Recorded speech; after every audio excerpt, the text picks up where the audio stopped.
सभी रास्तों पर हमने एक प्रिकॉशन लिया है, बरसों से कर रहे हैं यहाँ पर औरंगाबाद सिटी में।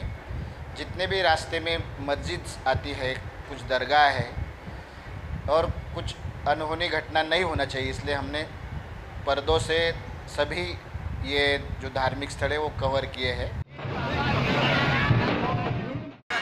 तो ये गवर्नमेंट पुलिस के तरफ से लगाए जाते हैं दिवाली उसको अपने गणपति के टाइम और होली के टाइम, और पुलिस लगाती है कि गुलाल वो मस्जिद के अंदर नहीं आना करके, उन्होंने सेफ्टी के लिए मस्जिद में पुलिस लगाती है। ये अब हम तो जब से देख रहे तो लगाती है, तो कल 20-25 साल से तो हम देख रहे हैं वो गवर्नमेंट लगाती है। आप